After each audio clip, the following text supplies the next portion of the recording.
ICDS বা অঙ্গনারীর ক্ষেত্রে ICDS বা অঙ্গনারী আজকে 17 নম্বর ক্লাস, প্রথম থেকে শেষ পর্যন্ত অবশ্যই দেখবে আজকে ভিডিওটি। তার কারণ হচ্ছে কি আজকে ভিডিওতে থাকা প্রত্যেকটি প্রশ্ন এতটা গুরুত্বপূর্ণ, পরীক্ষায় সম্পূর্ণ কিন্তু আসার মতন, তাই তোমরা প্রথম থেকে শেষ পর্যন্ত ভিডিওটি দেখবে। ভিডিওতে থাকা প্রতিটি প্রশ্নর মধ্যে গুরুত্বপূর্ণ বিষয়গুলো আজকে আলোচনা করে দিয়েছি এবং সেগুলোকে আমি অ্যানালাইসিসও করে দিয়েছি, যেগুলো তোমরা প্রত্যেকটা ভালো করে খেয়াল করে নেবে, ঠিক আছে। আর তোমাদেরকে বলবো যে এর আগে যতগুলো সিরিজ হয়েছে সেগুলো প্রত্যেকটা ভালো করে খেয়াল করে নেবে। আর তোমরা অনেকে এখনো ভর্তি হতে চাইছো, কারণ কি এখন থেকে যদি পড়াশোনা না করো তাহলে কিন্তু পরে কিন্তু ভালো রেজাল্ট করতে পারবে না। তাই তোমরা যারা যারা এখনো ভুল করছো, ধরো তোমরা কিন্তু এখন থেকে যদি শুরু করো, ধরো মাসখানিক পরে তোমাদের ফর্ম ফিল আপ যদি বা শুরু হয়, তো সেক্ষেত্রে কিন্তু তোমাদের 5-6 মাস পরে তোমাদের এক্সাম হয়ে যাবে। তাহলে 5-6 মাস কিন্তু যে বিশাল বড় একটা সময় তেমন কিন্তু না, একটা চাকরির পরীক্ষার জন্য 5-6 মাস সময় কিন্তু তো বিরাট সময় নয়। তাই তোমরা যারা যারা এখনো ভুল করছো, এখনো ভর্তি হতে চাই, মানে এখনো ভর্তি হওনি, তোমাদেরকে বলবো যে তোমরা এখনই আমাদের কাছে মানে আর কি সিট বুকিং করে নাও, যাতে করে আইসিডিএস এর জন্য টোটাল বিষয়গুলোকে সমস্ত কিছু আমরা শেখানো শুরু করে দিয়েছি। ইংরেজি শুরু হয়ে গেছে, বাদ বাকি তোমাদের অঙ্ক তো শুরুই হয়ে গেছে। সমস্তটাই আমরা ধরে ধরে অঙ্কটাকে ধরে ধরে শেখানো হচ্ছে, ইংরেজিটাকেও ধরে ধরে শেখানো হচ্ছে। এর পাশাপাশি তোমাদের প্রতিদিন মক টেস্ট থাকছে, সবথেকে বড় কথা হচ্ছে মক টেস্ট থাকছে। তোমরা যারা যারা এই এখনো ভুল করছো, ভর্তি হচ্ছ না, তোমরা কিন্তু পরে কিন্তু ততটা রেডি হতে পারবে না। মানে এই এখনো তোমরা যারা ভর্তি হয়ে গেছো, তোমরা অনেকটা অ্যাডভান্টেজ থাকতে পারবে। তাই সুতরাং তোমরা যারা এখনো ভর্তি হতে চাইছো, আর বিলম্ব না করে আমাদের অফিসিয়াল নম্বরে যোগাযোগ করো, হোয়াটসঅ্যাপ করো। কখনো যদি ফোন না ধরতে পারি হোয়াটসঅ্যাপ করো, হোয়াটসঅ্যাপ করে তোমরা কিন্তু বিষয়গুলোকে জানাও তোমরা যদি ভর্তি হতে চাও, ঠিক আছে।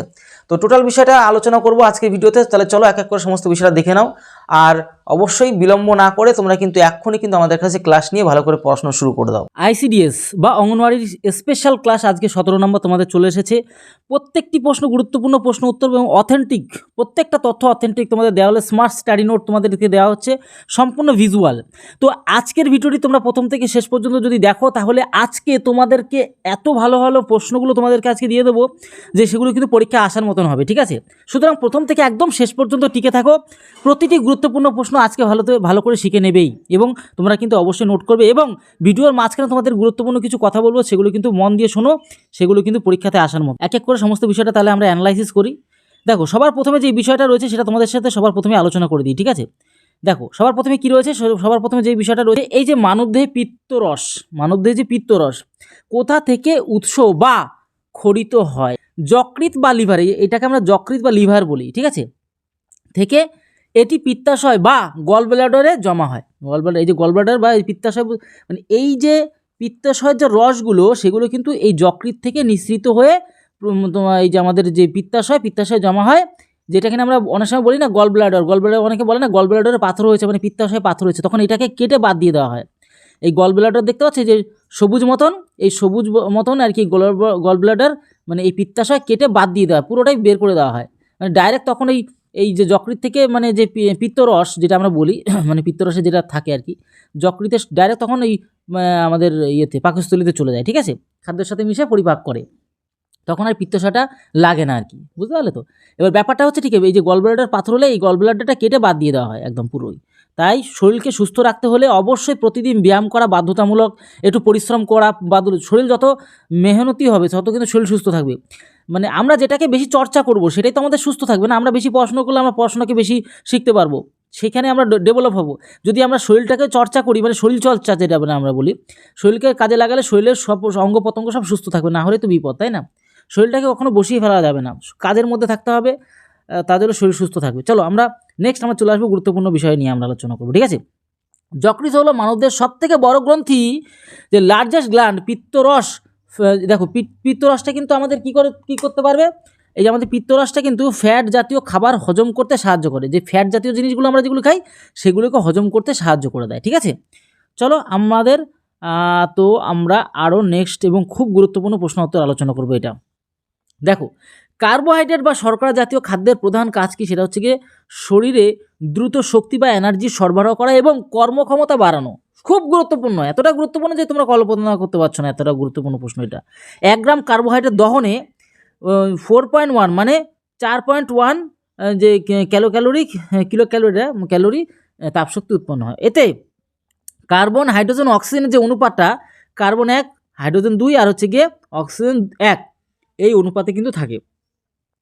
তার মানে একটা জিনিস খেয়াল করতেই পারছো, হাইড্রোজেনের পাওয়ার কিন্তু এখানে বেশি। হাইড্রোজেন দেখো না, এখন হাইড্রোজেন ট্রেন তৈরি হয়ে গেছে, আমাদের এই কিছুদিন আগে হাইড্রোজেন ট্রেন চালিত হয়ে গেল, তারপরে হাইড্রোজেন বাস চালিত হয়ে গেল। তা হাইড্রোজেন কিন্তু বিশাল পাওয়ারফুল। এই হাইড্রোজেনটাই কিন্তু, হাইড্রোজেন আর হিলিয়াম দিয়েই কিন্তু সূর্য তৈরি। আর সবথেকে বেশি আমাদের সূর্যটা এই যে জ্বলছে, সূর্য জ্বলছে এই হাইড্রোজেনের কারণে জ্বলছে। হাইড্রোজেনের ওই সূর্যের মধ্যে হাইড্রোজেনই সবথেকে পরিমাণে বেশি রয়েছে, 80% বা তার বেশি হাইড্রোজেনের পরিমাণই সূর্যের মধ্যে রয়েছে। সূর্য এই যে জ্বলছে কেন, আমাদের এই যে আমাদের সূর্য কেন জ্বলছে, এই কারণের জন্য হাইড্রোজেন আর হিলিয়াম রয়েছে তার মধ্যে। হাইড্রোজেন এত পাওয়ারফুল, তো আশা করি বুঝতেই পারছো। চলো নেক্সট আমরা চলে যাব, দেখবো আমরা জল খেলে ফুল এনার্জি পেয়ে যাই। এই কারণের জন্য আমরা কিন্তু ফুল এনার্জি পাই। দেখো এখানে আমাদের অক্সিজেন তো অবশ্যই ভূমিকা পালন করে, তার পাশাপাশি দেখো গুরুত্বপূর্ণ প্রশ্ন এটা, উদ্ভিজ্জ প্রোটিন, ঠিক আছে, প্ল্যানেট প্রোটিন সবথেকে উৎকৃষ্ট ও যে সহজলভ্য একটি উৎসের নাম কি, সেটা হচ্ছে সয়াবিন। সয়াবিনে কী রয়েছে, সয়াবিন দানা অনেকে কিন্তু ভিজিয়ে খায়, ভীষণ প্রোটিন।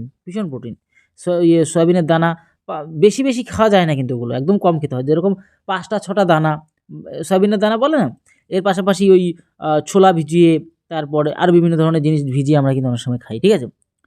চলো আমরা গুরুত্বপূর্ণ বিষয় নিয়ে আরও আলোচনা। সয়াবিনে প্রায় 36 থেকে 43% প্রোটিন থাকে, যা অন্যান্য উদ্ভিজ্জ উৎসের তুলনায় সর্বাধিক। প্রোটিন শিশুদের শারীরিক বৃদ্ধিতে সাহায্য করে। আশা করি বুঝতে পারলে সয়াবিনের বিষয়টা কতটা গুরুত্বপূর্ণ, সয়াবিন খাওয়াটাও কতটা গুরুত্বপূর্ণ। তো আশা করি ক্লিয়ার হয়ে গেল তোমরা। দেখো শিশুদের ডিপিটি টিকা কোন 3টি মারাত্মক রোগ প্রতিরোধের জন্য দেওয়া হয়, সেটা হচ্ছে গিয়ে ডিপথেরিয়া, এটা হচ্ছে প্রথম হচ্ছে ডিপথেরিয়া, তারপর হচ্ছে গিয়ে পারটুসিস বা হুপিং কাশি। পারটুসিস বা একই বলা হয়, এটা ইংরেজিতে যে তোমার পারটুসিস আর হচ্ছে হুপিং কাশি একই জিনিস, সেটা বাংলায় বলা হয়। আর হচ্ছে টিটেনাস। এই 3টে বিষয়ে কিন্তু গুরুত্বপূর্ণ ভূমিকা পালন করে বা মারাত্মক রোগ থেকে বাঁচায় এই ডিপিটি। দেখো ডিপিটি হলো একটি ট্রিপল ভ্যাকসিন, মানে এটা একটা ভ্যাকসিন কিন্তু, ঠিক আছে, এটা ভ্যাকসিন দেওয়া হয় আর কি। এটি সাধারণত শিশুদের উরুর পেশিতে কিন্তু এটা দেওয়া হয়, ঠিক আছে। সমস্তটাই আমরা ক্লিয়ার করে দিচ্ছি যাতে করে তোমাদের কোনো অসুবিধা না থাকে। এবার সবথেকে বড় গুরুত্বপূর্ণ বিষয় কী রয়েছে এখানে, দেখো এখানে আমাদের যে পোলিও ব্যাপারটা, দেখো 1 সেকেন্ড তোমাদেরকে দেখাবো, 1 সেকেন্ড। এই দেখো পোলিও রোগের ভাইরাস মানবদেহে কোন তন্ত্রকে সরাসরি আক্রমণ করে, সেটা স্নায়ুতন্ত্র। এটা স্নায়ুতন্ত্রকে আক্রমণ, যার ফলে শিশু পঙ্গু হয়ে যেতে পারে। মানে স্নায়ুতন্ত্রে অ্যাটাক করলে কী হবে, তোমার শরীর চলছে না তুমি বুঝতেও পারবে না। এই যে আমরা বুঝতে পারি কেন, একটা মশা কামড়ালেও আমরা বুঝতে পারি, কারণ এই স্নায়ুতন্ত্রের জন্য আমরা বুঝতে পারি যে আমার এখানে মশাটা কামড়েছে, ঠিক আছে। শরীরের প্রত্যেকটা অঙ্গে প্রত্যঙ্গে স্নায়ুকোষ কিন্তু যুক্ত রয়েছে। তার জন্য তো সাথে সাথে আমাদের যদি মশা কামড়ায়, সাথে সাথে কয়েক মাইক্রো সেকেন্ডের মধ্যে আমরা এই ব্রেনটা সেই সংকেত পৌঁছে দেয়, আমরা বুঝতে পারি যে না এখানে মশা কামড়েছে, আমরা সাথে সাথে সেখানে হাতটা নিয়ে চলে যাই, তাই না, এবং সেটাকে দূরে সরিয়ে বা মারার চেষ্টা করি মশাকে। ব্যাপারটা হচ্ছে কি, আমরা এই বিষয়টা খেয়াল করলাম, ঠিক আছে, যে পোলিও একটি ভাইরাসজনিত রোগ। পোলিও কী রোগ, তাহলে মনে রাখবে, পোলিও কী রোগ, ভাইরাসজনিত রোগ। 2014 সালের 27শে মার্চ ওয়ার্ল্ড হেলথ অর্গানাইজেশন, মানে WHO ওয়ার্ল্ড হেলথ অর্গানাইজেশন ভারতকে পোলিও মুক্ত দেশ হিসেবে ঘোষণা করেছেন, ঠিক আছে। এটা মনে রাখবে, খুব গুরুত্বপূর্ণ প্রশ্ন এটা কিন্তু। এবার আমরা চলে যাব আরও গুরুত্বপূর্ণ প্রশ্ন, যেটা কিন্তু এতটা গুরুত্বপূর্ণ তোমরা কল্পনা করতে পারবে না। তোমাদেরকে একটা কথা বলেই দিই, নাহলে তোমরা পরে প্রতিদিন আমাকে জিজ্ঞাসা করো বিষয়টা। তোমরা প্রতিদিনই কেউ না কেউ তো ভর্তি হচ্ছ, এবার তার জন্য তোমাদেরকে বলবো তোমরা এত লেট করবে না, যত তাড়াতাড়ি সম্ভব আমাদের এই নম্বরে 7430885955 নম্বরে এক্ষুনি যোগাযোগ করে সিট বুকিং করে নাও। কারণ আমাদের মক টেস্ট শেখানো হচ্ছে, প্রতিদিন মক টেস্ট দেওয়া হচ্ছে, আপনার যেগুলোকে পড়ানো হচ্ছে তার উপরে মক টেস্ট আসবে, ঠিক আছে, প্রতিটা সাবজেক্টের উপর। তারপর তোমাদের ধরে ম্যাথগুলো শেখানো হচ্ছে, ধরে ইংলিশগুলো তোমাদের শেখানো হচ্ছে। এর পাশাপাশি প্রত্যেকটা বিষয়গুলো কি তোমাদের কিন্তু শেখানো হচ্ছে, মানে এক কথা সম্পূর্ণ দায়িত্ব সহকারে তোমাদের ক্লাসগুলো দিচ্ছি, ঠিক আছে। আমরাও তো চাই তোমরা ভালো রেজাল্ট করতে পারলে আমাদেরও নাম হোক, ঠিক আছে। তোমাদের ভালো করতে পারলেই তো আমাদের ভালো, আমরা কখনোই তোমাদের খারাপ চাইবো না। তার জন্য আমরা খুব স্পেশাল পশ্চিমবঙ্গের সেরা ক্লাস আমাদের এখান থেকে প্রোভাইড করা হচ্ছে, ঠিক আছে। সুতরাং বিলম্ব না করে তোমরা তাড়াতাড়ি এই নম্বরে ফোন করে সমস্ত তোমরা নিজের নাম, জেলার নাম আর পেমেন্টের স্ক্রিনশট দিয়ে সাথে সাথে আমরা কিন্তু সিট বুকিং করে রেখে দাও, ঠিক আছে। না হলে কিন্তু অনেকটা লেট হয়ে যাবে, না এখন থেকে যদি প্রিপারেশন নাও, না হলে পরবর্তী নিলে অনেকটা পিছিয়ে পড়বে। যারা এখন ভর্তি হয়ে গেছে তো তারা তো অ্যাডভান্টেজ থাকবে, তাই না। সুতরাং তোমরা যত তাড়াতাড়ি সম্ভব তোমরা সিটটা বুকিং করে নিয়ে তোমরা কিন্তু পশ্চিমবঙ্গ সেরা লেভেল ক্লাসগুলো তোমরা কিন্তু দেখা শুরু করে দাও, ঠিক আছে। আর বিলম্ব করবে না একটুও, কারণ তাহলে তোমাদের কিন্তু খুবই মানে পিছিয়ে পড়ে থাকবে। চলো আমরা আরও গুরুত্বপূর্ণ প্রশ্ন উত্তর খেয়াল করবো এখানে আমরা। দেখো এই যে বিষয়টা ভালো করে খেয়াল করো, ভারতে বিপদে পড়া মহিলাদের তাৎক্ষণিক সুরক্ষার জন্য চালু করা জাতীয় helpline number, national women helpline number কত, সেটা হচ্ছে গিয়ে 1091। মনে রাখবেন, শিশু শিক্ষার মনে রাখার বিষয়টা কি, সেটা শিশু সুরক্ষার জাতীয় হেল্পলাইন নম্বর হচ্ছে গিয়ে 1098। এটা কিন্তু আলাদা, আবার এটা শিশু সুরক্ষা, ওটা নারী সুরক্ষা ছিল, ঠিক আছে? মনে রাখবে প্রত্যেকটা জিনিস কিন্তু খুব আলাদা। ওইটা মহিলা সুরক্ষা, এটা হচ্ছে শিশু সুরক্ষা, সেটা হচ্ছে গিয়ে 1098। আর ডোমেস্টিক ভায়োলেন্সের জন্য 181 এইগুলো মনে রেখে দাও, তোমাদের কিন্তু খুব গুরুত্বপূর্ণ, এবং তোমরা কিন্তু অবশ্যই তোমাদের প্রয়োজনে সেগুলোকে নম্বরগুলোকে ব্যবহার করতে পারবে, ঠিক আছে, নিজেদের সুরক্ষার স্বার্থে। দেখো এবার আমরা গুরুত্বপূর্ণ বিষয় আরোটা দেখবো। দেখো গুরুত্বপূর্ণ বিষয়টা কি রয়েছে এখানে, যে অঙ্গনওয়াড়ি, এই অঙ্গনওয়াড়ি কেন্দ্রে শিশুদের পুষ্টির মাত্রা পরিমাপ করার জন্য ব্যবহৃত গ্রোথ চার্ট এর লাল রঙের যে মানে অংশটি কি নির্দেশ করে? এই যে লাল রঙের যে অংশটি, তিনটে রঙ আছে, একটা হচ্ছে তোমার সবুজ, আর একটা হচ্ছে কি হলুদ, আর একটা হচ্ছে তোমার দেখতে পাচ্ছ লাল কালার। এটা হচ্ছে তীব্র অপুষ্টি, মানে পুষ্টিই নেই তার শরীরে, এরকম, ঠিক আছে? তো শিশুদের পুষ্টির মাত্রার জন্য, ঠিক আছে, MUAC সেই ক্ষেত্রে কিন্তু মিড আপার আর্ম সার্কামফারেন্স ফিতে ব্যবহার করা, আচ্ছা ঠিক আছে। মাপ হচ্ছে 11.5 সেমির কম হলে কিন্তু সেটা কিন্তু তোমার SM এর নির্দেশ করে। তো এই হচ্ছে টোটাল বিষয়, হাইটের উপর যে ওয়েটের ব্যাপারটা থাকে সেইটা আমাদের কিন্তু এখানে পরিমাপ করা হয়। চলো এখানে আরও গুরুত্বপূর্ণ বিষয়, তোমরা এখনও লেট করবে না, তোমাদেরকে এক্ষুনি বলে দিচ্ছি, এখনই ভুল করো না, তা নাহলে তোমরা কিন্তু কেস খাবে, নাহলে বিপদ, নাহলে পরেও তোমার ভর্তি তো হবেই জানি, কিন্তু যত তাড়াতাড়ি সম্ভব ভর্তি হয়ে শেখা শুরু করে দাও, কারণ পরে এখন তো জানো পরীক্ষা ছাড়া কিন্তু এই সরকার কোনো চাকরি দেবে না। সুতরাং ভালো করে প্রিপারেশান যদি নিতে চাও, একমাত্র আমরাই তোমাদের কিন্তু খুব সুন্দর করে শেখাচ্ছি, পশ্চিমের সেরা কোয়ালিটি। তোমাদের 7430885955 নম্বরে এক্ষুনি যোগাযোগ করে তোমরা কিন্তু সিট বুকিং করে নাও, ঠিক আছে, যত তাড়াতাড়ি সম্ভব। চলো আমরা নেক্সট আমাদের কিন্তু টোটালটা বাড়িতে বসে শিখতে পারো, কোথাও যেতে হবে না তোমাদের। তোমরা অনেকে এই বিষয়টা বুঝতে পারো না, তাই বলে দিই আর কি। কোথাও যেতে হবে কেন, সেই 2 ঘন্টা কোথাও যাবে আসবে, সেই 2 ঘন্টা আমাদের কাছে পড়াশোনা করে নেবে, বা সে না রাত্রেবেলা ক্লাসগুলো আসছে বা দিনের বেলা থাকলেও সেগুলো গ্রুপের মধ্যেই থাকছে, অসুবিধার তো কোনো কারণেই, ওগুলো সময় মতো তোমরা দেখে নেবে। দেখো বর্তমানে পশ্চিমবঙ্গ সরকার কন্যাশ্রী প্রকল্পের সুবিধা পাওয়ার জন্য পরিবারের বার্ষিক আয়ের ঊর্ধ্বসীমা কত নির্ধারণ করা হয়েছে? বর্তমানে কোনো আয়ের ঊর্ধ্বসীমা নেই, আগে এটি বার্ষিক 1,20,000 টাকা ছিল, এখন তুলে নেওয়া হয়েছে, এখন নতুন করে বুঝতেই পারছো সমস্ত প্রসেস এই সরকার করবে। কিন্তু কন্যাশ্রী প্রকল্প 2013 সালে শুরু হয় এবং 2017 সালে রাষ্ট্রসংঘ ইউনাইটেড নেশনস দ্বারা সর্বোচ্চ জনপরিষেবা পুরস্কারে ভূষিত কিন্তু হয়, ঠিক আছে? চলো আমরা আরও এবং খুব গুরুত্বপূর্ণ প্রশ্ন নিয়ে তোমাদের সাথে আলোচনা করবো। দেখো এখানে কি রয়েছে, দেখো তো এখানে রয়েছে হচ্ছে গিয়ে আমাদের ভারতে জাতীয় নিরাপদ মাতৃত্ব দিবস ন্যাশনাল সেফ মাদারহুড ডে কবে পালন করা হয়েছে? 11 এপ্রিল। মনে রাখবে কি 11 এপ্রিল কস্তুরবা গান্ধীর জন্মবার্ষিকী উপলক্ষে কিন্তু পালন করা হয়। আচ্ছা, ভারত বিশ্বের প্রথম দেশ যা সরকারিভাবে নিরাপদ মাতৃত্ব দিবস ঘোষণা করেছে। এরপরে কি হচ্ছে, এর মূল লক্ষ্য মৃত্যুর হার কমানো, ঠিক আছে? চলো আমরা আরও গুরুত্বপূর্ণ প্রশ্ন উত্তরের কাছে কিন্তু আমরা চলে আসবো। দেখো খুব গুরুত্বপূর্ণ প্রশ্ন এটা রয়েছে, দেখো এখানে কি রয়েছে, স্বাধীন ভারতের প্রথম মহিলা রাজ্যপাল ফিমেল গভর্নর কে ছিলেন? সেটা হচ্ছে সরোজিনী নাইডু। 2বার একই লেখা হয়ে গেছে, তিনি কিন্তু উত্তরপ্রদেশের রাজ্যপাল কিন্তু ছিলেন। এর পাশাপাশি আরও গুরুত্বপূর্ণ বিষয় হচ্ছে এটাই যে সরোজিনী নাইডু তিনি ভারতের নাইটেঙ্গেল নামেও কিন্তু পরিচিত ছিল, নাইটেঙ্গেল অফ ইন্ডিয়া, ভারত কোকিলা বলা হতো তাকে, ঠিক আছে?